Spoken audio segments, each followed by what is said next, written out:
Welcome to clinical knowledge and medicine. आज की इस वीडियो में हम वायु निरूपण शुरू करेंगे। पिछली वीडियो में हमने आकाश निरूपण खत्म किया था। तो वायु शब्द की उत्पत्ति कहाँ से होती है? वा गति गंधन्यो धातु से हुई है, जिसका अर्थ क्या होता है? जिसका अर्थ होता है गति करना। एक है कि रूप रहित स्पर्शवाना वायु, कि वायु ऐसा पदार्थ है जिसका कोई ना तो रूप होता है और हम उसके अंदर जो है सिर्फ स्पर्श गुण को देख सकते हैं, मतलब सिर्फ उसके अंदर स्पर्श गुण होता है। रूप रहित होने के कारण वायु को हम देख नहीं सकते, लेकिन जो स्पर्श गुण होता है ना, वो वायु का ना विलक्षण गुण होता है, मतलब वो उसका विशिष्ट लक्षण होता है। भले ही हम उसको स्पर्श नहीं कर सकते, लेकिन वायु हमें स्पर्श कर सकती है। ठीक है, हाँ, मतलब हम जो है सिर्फ वायु को अनुभव कर सकते हैं, उसका उसका स्पर्श महसूस कर सकते हैं। ठीक है, अब एक चीज़ है कि जो वायु है वो क्या होती है? वायु जो है वो क्या होती है? अनुष्ण शीत होती है। इसका मतलब होता है कि ना तो वायु उष्ण होती है और ना ही शीत होती है। उसकी उष्णता या फिर शीतता डिपेंड करती है कि आसपास का वातावरण कैसा है। अगर आसपास का वातावरण जो है वो ग्रीष्म है तो जो वायु है वो उष्ण होगी। अगर शीत है तो वायु कैसी होगी? शीत होगी। वायु जो है वो कैसी होती है? रजोगुण प्रबल होती है। वायु के अंदर रजोगुण ज़्यादा पाया जाता है। वायु में जो है क्रिया भी पाई जाती है। शारंगर ने कहा था, बहुत इंपॉर्टेंट श्लोक है, पित्तम पंगु कफा पंगु पंगो मल धातवः वायुना यत्र नियंते तत्र वर्षन्ति मेघवत। ठीक है, इसका मतलब क्या है कि पित्त, कफ, मल और धातुएं सभी क्या है? पंगु हैं। पंगु का मतलब होता है लंगड़ा या फिर अपाहिज। ठीक है, ये जो है ये वायु के बिना कार्य नहीं कर सकते। उदाहरण के लिए इन्होंने मेघ का एग्जाम्पल दिया है कि जैसे वायु जो होती है वो मेघ को जहाँ पर लेके जाती है वो वहीं पर जाकर वर्षा करने लग जाते हैं। सेम एज इट इज़, जैसे वायु पित्त को, वायु कफ को, मल और धातु को जहाँ जहाँ पर लेकर जाती है ये वहीं पर रुक जाते हैं और वहीं पर क्या करने लग जाते हैं? वहीं पर दोषों को उत्पन्न करने लग जाते हैं। तो शरीर में जो भी गति होती है, जहाँ पर भी गति होती है, सब वायु के कारण होती है। वायु के बिना शरीर में कोई गमन पॉसिबल ही नहीं है। तो अब है कि वायु की उत्पत्ति कैसे हुई थी? तो आकाश महाभूत की उत्पत्ति के बाद जो है किसकी उत्पत्ति हुई थी? शब्द तन्मात्रा की उत्पत्ति हुई थी। और शब्द तन्मात्रा की उत्पत्ति के बाद क्या हो गया? वायु महाभूत क्या हो गया? उत्पन्न हो गया। उसके बाद है कि वायु के भेद कितने होते हैं। अब वायु के ना दो भेद होते हैं, एक तो नित्य रूप से और एक अनित्य रूप से। अब नित्य जो है वो कैसा होता है? परमाणु होता है। और अनित्य जो है वो कैसा होता है? कार्य रूप होता है। अब अनित्य भी कितने तरह का होता है? 3 तरह का होता है। एक तो होता है शरीर संज्ञक, एक होता है इंद्रिय संज्ञक और एक होता है विषय संज्ञक। शरीर संज्ञक जो है वो बहुत इंपॉर्टेंट है और बहुत ईजी भी है कि वायु जो शरीर संज्ञक है वो कैसे बना है? जब वायु के परमाणु जो है वो मिलते चले गए, लेकिन उसमें पृथ्वी महाभूत नहीं है। ठीक है, तो क्या बन गया? शरीर संज्ञक बन गया। और वो जो वायु के परमाणुओं से बना है वो कैसा बना है? वो अयोनिज वायवीय शरीर बना है। अयोनिज का मतलब होता है जो किसी शरीर से उत्पन्न ना हुआ हो। ठीक है, वो सिर्फ क्या है? अयोनिज वायवीय है, वो सिर्फ और सिर्फ वायु से बना है। तो अगर उसमें पृथ्वी है ही नहीं तो हम उसको अनुभव कर ही नहीं सकते। तो ये जो अयोनिज शरीर होगा ना, जब तक इसमें पार्थिव परमाणु नहीं होंगे तब तक ये जो है संसार का कोई भी भोग विलास नहीं कर सकता, कोई भी कार्य कर ही नहीं सकता। तो अब ऐसा हम अगर नॉर्मल भाषा में देखें तो हमने ऐसा ना भूत पिशाच में ही देखा है कि वो सिर्फ मतलब वायु में रहें, वायु लोक में रहें। तो ये शरीर संज्ञक जो है उसके लिए हम पिशाच वगैरह का इस्तेमाल कर सकते हैं। अब उसके बाद है इंद्रिय संज्ञक। इंद्रिय मतलब जो जो इंद्रियों से रिलेटेड है। जैसे कि त्वचा जो है वो क्या है? देहव्यापी है। ठीक है, जो प्रत्यक्ष रूप से क्या है? उष्ण शीत जितनी इन चीज़ों का क्या कर सकती है? अनुभव कर सकती है, वो क्या है? इंद्रिय संज्ञक है। उसके बाद है विषय संज्ञक। विषय संज्ञक में क्या आएगा कि जो क्या करते? वृक्ष आदि को हिलाने वाला, जैसे कि आंधी, बवंडर आदि। ठीक है, तो ये क्या है? अब जितनी भी बाहर वायु है ना, वही वायु हमारे शरीर के अंदर है। तो बाहर भी प्राण वायु है, शरीर के अंदर भी प्राण वायु है। लेकिन फिर भी क्योंकि बॉडी के अंदर कोई वायु का स्थान कहाँ पर है, उसका कर्म अलग अलग है, तो स्थान और कर्म के भेद पे हमने क्या कर दिया? वायु को 5 भाग में डिवाइड कर दिया। तो सबसे पहले आती है प्राण वायु। तो सुश्रुत संहिता के अनुसार जो प्राणवायु होती है ना, वो मुख में संचरित करती हुई अंदर जाती है। ठीक है, फिर वहाँ से क्या करती है? अन्न को भीतर प्रवेश करवाती है और इंस्पिरेशन, एक्सपिरेशन या फिर जितना भी हमारा श्वसन का काम है वो कौन कराती है? सारा का सारा प्राणवायु कराती है। ठीक है, तो प्राणवायु उसका नाम पड़ा है क्योंकि ये प्राणों का क्या करती है? अवलंबन करती है। अवलंबन का मतलब होता है कि प्राणों को सहारा देती है, एक पिल्लर के जैसे।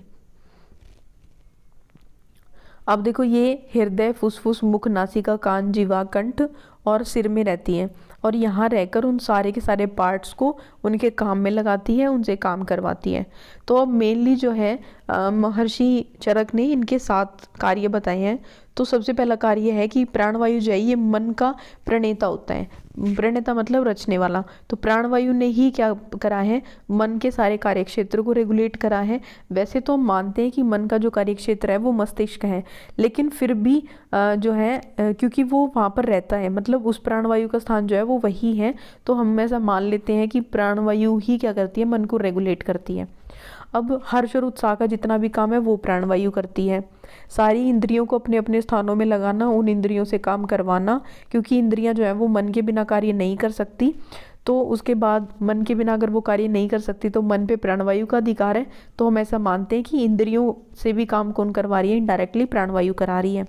अब इंद्रियों को उनके अर्थों को ग्रहण कराना और एक स्थान से दूसरे स्थान पर लेके जाना, वो भी किसका कार्य है, वो भी प्राणवायु का कार्य है। अब शब्द और स्पर्श की जो प्रकृति है वो भी किसकी है, प्राणवायु से है। जो शरीर का जो तंत्र यंत्र धर है, मतलब अगर वो ना हो तो शरीर मतलब रहेगा ही नहीं, उसकी मृत्यु हो जाएगी। तो वो भी कौन है, प्राणवायु। अगर प्राणवायु ना हो तो शरीर जो है वो शीघ्र ही समाप्त हो जाएगा। महर्षि सुश्रुत ने भी क्या कहा है कि जो हमारा मतलब वायु को जो धारण करने वाला है ना, वो कारणभूत कौन है, वो है प्राणवायु। ठीक है, उसके बिना जो है प्राण को आगे बढ़ाना या फिर प्राण को धारण करना पॉसिबल ही नहीं है। तो ये टोटल 7 कर्म थे, बहुत इंपॉर्टेंट थे, याद कर लेने चाहिए। अब आता है कि प्राणवायु में का जो स्थान है वो हृदय को मानते हैं। जैसे कि हृदय प्राणो गुदे अपान समानो नाभि मंडले उदान कंठ देशे सयाद व्यान सर्व शरीर गह। अब ये श्लोक थोड़ा इंपॉर्टेंट है, अगर हम इसको याद कर लेते हैं तो हमें सारी की सारी वायु के स्थान याद हो जाएंगे। तो शारंगधर ने प्राणवायु का जो स्थान है बट वो नाभि माना है। ठीक है, उसके बाद है उदान वायु। उदान वायु जो है वो कहाँ रहती है, वो मेन उसका स्थान जो है वो हृदय और फुसफुस होता है, लेकिन वो क्या करती है, कंठ नासा नाभि में क्या करती रहती है, विचरण करती रहती है, घूमती रहती है। इसके कर्म क्या क्या है, इसके कर्म है उद्योग, उत्साह, बल, वर्ण, ठीक है, पूर्ण, तर्पण, धी, धैर्य, स्मृति, शांति, जागरण, मनन, चिंतन। तो ये सारे किसके काम है, ये सारे के सारे उदान वायु के काम है। उसके बाद आता है व्यान वायु। व्यान वायु जो है वो विशेष रूप से कहाँ पे गतिशील होती है, पूरी बॉडी में गतिशील होती है, और लेकिन इसकी जो गति होती है वो प्राणवायु से भी बहुत ज़्यादा तेज होती है, प्राणवायु से ज़्यादा तेजी से मूव कर सकती है। अब इसके कर्म क्या क्या है, इसके कर्म इंपॉर्टेंट है कि ये छोटी बड़ी सारी शारीरिक गतिविधियों को मतलब करवा सकती है। सारे के सारे जो शारीरिक धातुएं हैं उनको अपने कामों में लगाना, उनसे काम कराना, उनके स्थान पर उनको बैठाना, सब का काम, ये काम कौन करती है, व्यान वायु करती है। अब शरीर का संधान अर्थात गर्भावस्था में अस्थि और पेशियों का जो संयुक्त करना है पेशियों को, वो कार्य भी किसका है, व्यान वायु का है। बड़े बड़े स्त्रोतों को खोलना, ये काम भी कौन करता है, व्यान वायु करती है। और विकृत धातु और मलों को सुखाने का काम भी व्यान वायु करती है। ठीक है, फिर उसके बाद आता है समान वायु। समान वायु का मेन काम क्या होता है, जठराग्नि, पाचन से रिलेटेड। तो समान वायु क्या है, आमाशय और पक्वाशय के मध्य स्थित होती है, पाचकाग्नि में सहायक होती है, और क्या है, गुल्म और अतिसार आदि रोगों को जो है उत्पन्न करती है। क्योंकि गुल्म और अतिसार दोनों के दोनों डाइजेशन से रिलेटेड है, वात से और अग्निमांद से हैं, तो ये इनको क्या करती है, उत्पन्न करती है। उसके बाद क्या है, अपान वायु। अपान वायु विशेष रूप से गतिशील होती है अपान मार्ग में, और दूसरे पार्ट जैसे कि श्रोणी, मेंढ्र, वंक्षण, ठीक है, वृक, उरु, इन सब में क्या करती रहती है, संचरण करती रहती है अपान वायु।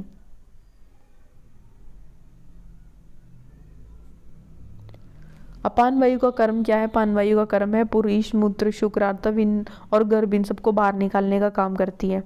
अब ये इसमें एक टेबल दी हुई है वायु के भेद से रिलेटेड, तो ये आप पढ़ लेना। उसके बाद है कि वायु के गुण क्या क्या है, स्पर्श, संख्या, परिमाण, पृथकत्व, संयोग, विभाग, परत्व, अपरत्व और वेग नामक संस्कार, ये सारे के सारे वायु के गुण हैं। और शरीर में पाए जाने वाले वायु महाभूतात्मक भाव कौन कौन से हैं, तो मेनली जिसमें चेष्टा या फिर हल्कापन जिन भाव में होगा वो सारे के सारे क्या होंगे, वो वायु महाभूत से उत्पन्न होंगे। जैसे कि स्पर्श है, स्पर्श नेन्द्रिय त्वचा है, श्वास प्रश्वास है, रोक्ष है, प्रेणन, धातु रचना, धातु वहन, ये सारे के सारे कौन से भाव हैं, वायु महाभूतात्मक भाव हैं। इनमें वायु महाभूत की अधिकता होती है। तो आज के लिए इतना ही। आने वाली वीडियो में हम तेज निरूपण पढ़ेंगे।